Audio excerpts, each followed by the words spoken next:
Moving forward students, हम next example solve करते हैं। 10 grams of phosphoric acid has been dissolved in excess of water to dissociated completely into ions. हमने students calculate करना है number of molecules को, number of positive और negative ions को, masses को, और हमने एंड पे ये बताना है कि कितने पॉजिटिव और नेगेटिव आयंस सॉल्यूशन के अंदर डिस्पर्स्ड होंगे।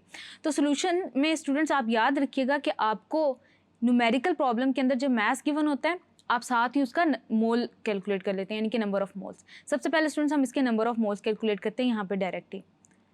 Number of moles is equals to आपके पास मैस इन ग्राम्स 10.0 है, divided by students molar mass आपके पास 98 है, यानी कि स्टूडेंट्स आपके पास नंबर ऑफ मोल्स कितने आएंगे, divided by 98 will be equal to 0.102 moles. उसके बाद स्टूडेंट्स हम क्या करते हैं, हम पार्ट ए इधर ही सॉल्व कर लेते हैं। आपके पास है कि आपने नंबर ऑफ मॉलिक्यूल्स कैलकुलेट करने। नंबर ऑफ मॉलिक्यूल्स कैलकुलेट करने के लिए स्टूडेंट्स हम क्या करते हैं कि मल्टीप्लाई कर देते हैं जो हमने नंबर ऑफ मोल्स निकाले हैं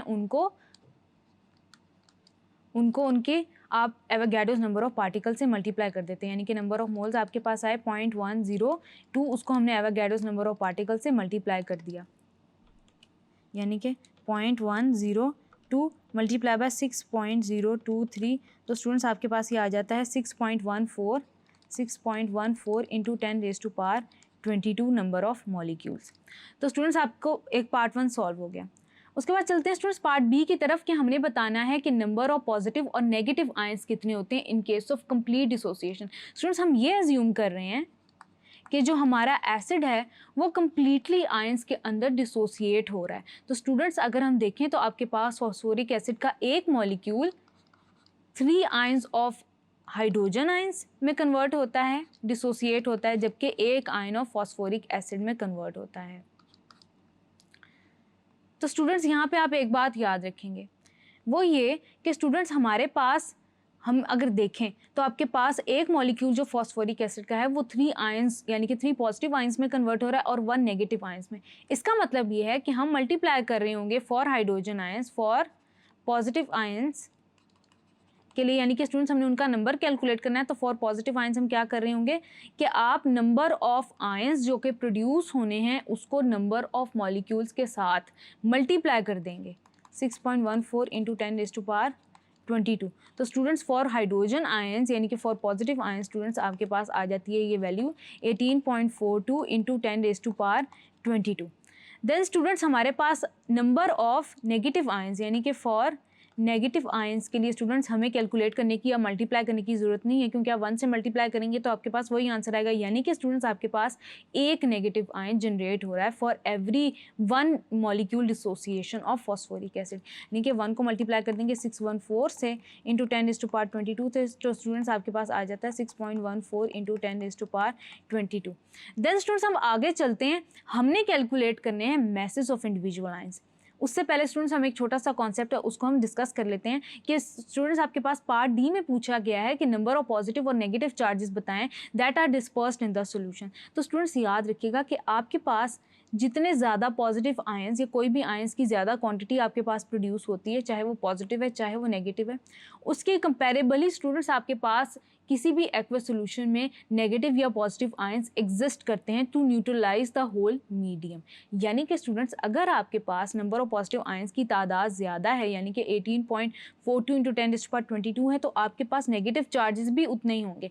यानी कि स्टूडेंट्स किसी भी सोल्यूशन के अंदर आपके पास नेगेटिव और पॉजिटिव एंटिटीज़ सिमिलर होती हैं। यानी कि स्टूडेंट्स आपके पास जो पार्ट डी है उसमें आप कहेंगे कि आपके पास 18.42 ही आपके पास नंबर ऑफ नेगेटिव और पॉजिटिव चार्जेस हैं विद इन द सोल्यूशन। अब स्टूडेंट्स हम चलते हैं पार्ट सी की तरफ और देखते हैं उसमें कौन सा फॉर्मूला एप्लीकेबल होगा जिसके थ्रू हम message of individual ions calculate करेंगे। स्टूडेंट्स मैं आपके लिए पॉजिटिव आयंस के लिए कैलकुलेट करूंगी, आप नेगेटिव आयंस को खुद ही इंटरफर कर लेंगे। सबसे पहले स्टूडेंट्स हम चलते हैं कैलकुलेट करते हैं फॉर हाइड्रोजन आयंस। सबसे पहले स्टूडेंट्स हमसे पूछा गया कि आपने मास कैलकुलेट करना है यानी कि टोटल मास। उसके लिए एक फॉर्मूला है यानी कि number of hydrogen ions is equals to total mass of them, total mass of hydrogen ions divided by ionic masses।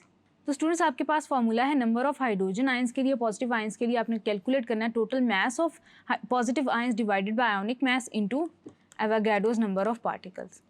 यानी कि स्टूडेंट्स आप क्या करेंगे, इसमें वैल्यूज पुट करेंगे, इसको थोड़ा सा आपने फॉर्मूला को अरेंज करना है, क्योंकि स्टूडेंट्स हमने देखना है कि टोटल मास आपके पास कितना है।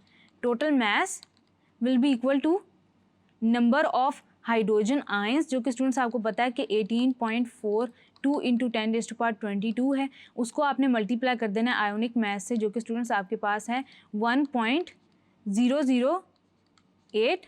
अब इसको स्टूडेंट्स हम डिवाइड कर देंगे एवोगाड्रोस नंबर ऑफ पार्टिकल्स से इंटू 10⁻23। अब स्टूडेंट्स हम कैलकुलेट करते हैं कि हमारे पास कितना मास आएगा। 18.42 multiply by 1.008, it will be equal to 18.56। अब स्टूडेंट्स 18.56 को हम 18.56 या 1.856 856 को हम डिवाइड कर देंगे 6.023 से, तो स्टूडेंट्स आपके पास आ जाएगा 308, यानी कि स्टूडेंट्स आपके पास आ जाएगा आंसर 3.08 ग्राम्स। और बिल्कुल इसी तरह स्टूडेंट्स आप कैलकुलेशन कर रहे होंगे नेगेटिव आयंस के लिए, और आपके पास आपकी रिक्वायर्ड वैल्यू जो है वो आ जाएगी। तो स्टूडेंट्स इस तरह से हम कैलकुलेशंस को लेके चलते हैं स्टेप बाय स्टेप, जब हमसे बड़ी वैल्यूज़ पूछी गई हों न्यूमेरिकल प्रॉब्लम्स के अंदर। आगे चलते हैं स्टूडेंट्स, एग्जाम्पल नंबर 9 है, उसको डिस्कस कर लेते हैं। A well known ideal gas is enclosed in a container having volume of 500 centimetre cube at standard temperature and pressure, its mass comes out to be 0.72 gram. Students हमारे पास mass given है, हमने molar mass calculate करना है, लेकिन उससे पहले हमें कैलकुलेट करना होगा नंबर ऑफ मोल्स। सबसे पहले स्टूडेंट्स याद रखिएगा कि आपके पास 22.414 डेसीमीटर क्यूब कॉरेस्पॉन्ड्स टू 1 मोल, लेकिन स्टूडेंट्स हम इसी वैल्यू को कन्वर्ट कर सकते हैं सेंटीमीटर क्यूब के अंदर। वो कैसे? 22.414 सेंटीमीटर क्यूब कॉरेस्पॉन्ड्स टू 1 मोल, ऐसा ही है। देन स्टूडेंट्स हमने देखना है कि 1 centimetre cube corresponds to, it corresponds to about 1 divided by 22.414। अब स्टूडेंट्स हमने कैलकुलेट करना है 500 सेंटीमीटर क्यूब के लिए। फॉर 500 सेंटीमीटर क्यूब यानी कि 1 डिवाइडेड बाय 22.414 मल्टीप्लाई बाय 500। अब स्टूडेंट्स हम कैलकुलेट कर रहे होंगे नंबर ऑफ मोल्स, यानी कि आपके पास 500 सेंटीमीटर क्यूब एट एसटीपी कितने मोल्स पोजेस कर रही है। यानी कि स्टूडेंट्स हमने क्या किया, 500 को डिवाइड कर देना है 22.414 से। तो स्टूडेंट्स आपके पास जो वैल्यू आ रही है वो आ रही है 0.22 मोल्स, 0.022 मोल्स। अब स्टूडेंट्स आपके पास नंबर ऑफ मोल्स आ गए। अब आपने मोलर मास कैलकुलेट करना है। Number of moles is equals to mass in grams divided by molar mass. Molar mass आपने कैलकुलेट करना है, मोलर मास को आप इस तरफ ले जाएंगे। Molar mass is equals to mass आपके पास है 0.72 divided by number of moles हैं आपके पास 0.022। तो देखते हैं आपके पास कितना आता है मास। 0.72 डिवाइडेड बाय 0.022, 32.72 ग्राम पर मोल।